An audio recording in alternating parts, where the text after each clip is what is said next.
Hi, welcome back to another Vinyl Show and Tell. Thank you for tuning in, I hope you're all doing okay. So for this video, it's just a short one. I'm just going to do a weekend spins video.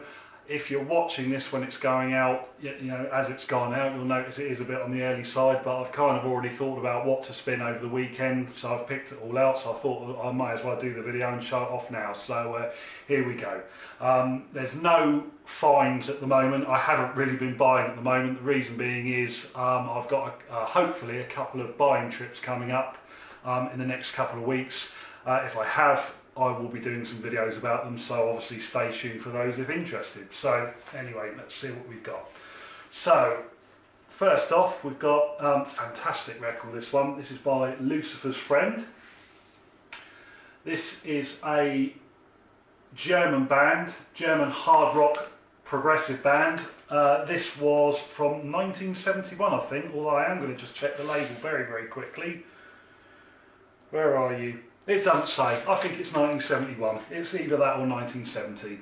Anyway, it's a fantastic record. I mean, if you could take all the best elements from Black Sabbath, Led Zeppelin and Deep Purple and roll them into one record, you've got this. It's absolutely brilliant. German original on Philips.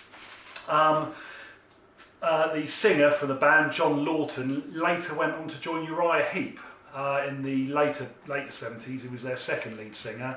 I believe he was actually English, but the rest of the band were German, and they were all based in Germany. But this is absolutely fantastic. I mean, it really is. I mean, it is typical of the time. It is incredibly heavy, great Hammond organ, great guitar, fantastic.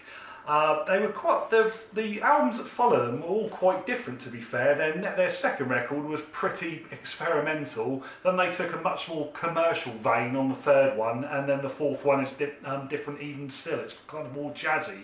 So they're an interesting band, but if you just want, no holds barred, killer, early 70s progressive rock, you can't go wrong with this. Lucifer's Friend, highly recommended. Really looking forward to playing that. So this is the Graham Bond organisation. It's called The Sound of 65. I bought this last year for a great price. It's not a first pressing, this is a second pressing. It's on the Columbia label, one box EMI. To be fair, these are probably no easier to find than the actual the first pressings. As I say, it's a very good deal and it's in lovely condition. This is a fantastic album. It's probably considered quite groundbreaking for its time. It features, who have we got? Ginger Baker and Jack Bruce, who went on to form Cream shortly after this. Graham Bond himself is a vet, well, sadly no longer with us, but certainly regarded as a pioneering keyboard player of the time. It's a really good kind of R&B, garagey, kind of mod sounding record. Lyrically, it's quite ahead of its time, really. I would say for 1965, a lot of the lyrics in it they were probably considered quite risque at the time. Sadly, as a 60s record, it's still relatively underground. It's certainly got a cult following, but it wouldn't stand up against the reputation that, say, obviously the Beatles, the Who, the Stones, the Kinks, those sort of bands generate. But I think certainly amongst collectors and people who like the more obscure stuff, this is definitely a highly regarded record. So yeah, pleasure to have this one. Looking forward to spinning it again. Graham Bond organisation, Sound of 65. Very nice stuff. Right, here's one. I haven't spun this for ages. This is by Tomorrow. Now, this was originally released in 1967. It's very highly regarded as one of the best kind of underground psychedelic albums and bands of that time. This particular issue was reissued in 1975. It's actually on a series called Harvest Heritage. When this originally came out, it was on Parlophone, but Harvest re-released it in the mid-70s, along with a lot of other albums on Harvest and EMI and some various compilations. It's quite a good series, actually. Sadly for this, the actual cover is totally inferior to the original one. but an original, I don't think you'll get much change out of £500, 500 UK pounds in this day and age, possibly even more for a decent copy. So if you are after one, this is actually quite a good one to get. You could probably get it for between £10 and £20 if you looked. Musically, it's a great psychedelic record. A lot of it, I haven't spun it for so long. A good few of the tracks, I can't remember how they go, but I remember that it's great and really liking it. And it does actually feature Steve Howe, who a few years later, after this was made, went on to join Yes. The guitar work on this certainly, well, it's very, very good. I don't think he's come into his own like he did with Yes, because I consider him one of the greatest guitar players ever, quite frankly. But it is a brilliant record, a complete one and done, sunk without a trace at the time. So yeah, highly recommended. Tomorrow. Now we've got something off 4AD. This is by Dead Can Dance. It's called Spleen and Ideal. It's original on 4AD. Very decent copy. I got this really cheap off eBay. Someone was selling it a few years ago. It was like 10 quid. I can't understand what they were doing, but yeah, there we go. Never look a gift horse in the mouth. This one is fantastic. They really fit the 4AD label roster well.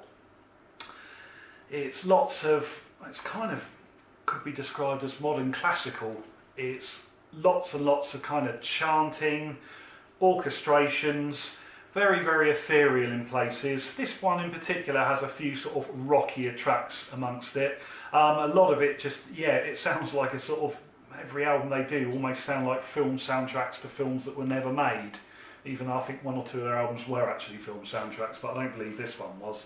But it is absolutely fantastic. The female vocalist, whose name I just can't remember, and I can't see it on here. I should do my homework, but the female vocals on this are absolutely outstanding. It is just something pretty unique. I really need to get more by Dead Can Dance. I've got the two following albums, but they've got quite a big back catalogue, and I still think they're going today. I don't think they ever actually stopped. They may have had a hiatus, and they may even still sort of be touring. So yeah, a great one, highly recommended. Dead Can Dance. Right, this one is by Straight Jacket Fix. It's called Hail. Now, I bought this a couple of years ago and I kind of forgot about it. I was watching another YouTube channel the other week or last week, Omaha Introvert, very, very good. Yeah, she knows her stuff, and she'd got a copy of this, and I was like, oh yes, I remember that one. So what we're talking about is great post-punk from the mid-80s, bound from New Zealand, I believe. This came out on Rough Trade in the UK. Where are the labels? So what I'd coin a proper indie record. Lots of guitars, quite jangly in places, quite obscure though still. I mean, when I bought this, I would regard this, from my perspective, as a complete blind buy. I came across it in kind of the punk and new wave section of a shop in Chichester called Helter Skelter Records, which I highly recommend. Their prices are so low, but there's always things in that section that I've just never heard of that sound interesting, and they're normally priced between £4 or £5, which is, I think for any record, is actually pretty low these days. So it just looked good, so I went for it, and fortunately I like it. I mean, obviously the cover's very good, so yeah, sometimes you can judge an album by its cover. For £5 it's worth taking a risk really, so there we go, looking forward to playing that one again. Straight Jacket Fits from New Zealand. And finally, I'm still on a bit of a Killing Joke kick at the moment, so this one is Revelations from 1982, UK original press on EG Records. Let's try and get the label out for you. There it is. Different on both sides. Very nice copy. I don't really know what more to say about this one, because again, I haven't played it for a little while. I know that I like it, and I know kind of what it really sounds like, but I can't remember how the tracks actually go. I'm sure as soon as I play it, I'm sure they'll be all familiar to me, but I'm sure everyone has that where they know they like something, but the actual melodies kind of go out of your head. But anyway, from what I remember, it's a typical Killing Joke affair. Great post-punk, very kind of menacing, very jagged, pretty heavy and raucous in places, but that's what we like about Killing Joke. They are a great band. Again, I do need to get more. I've got a fair few, but yeah, they're definitely worth collecting. So, there you have it, just short and sweet today. I probably might have more this weekend, but I haven't decided what I'm going to listen to yet, so there we go. As I say, there's no fines at the moment. My next video's all going well. I do plan to go out and about shopping. I'm hoping to actually include some footage on where I'm going, so if it happens they will be uploaded. If I don't get the footage, then I will just be showing off my finds as and when they happen over the next few weeks. So if you like what you see, don't forget to like, don't forget to subscribe, do check out my previous videos, and take care. Thanks for watching.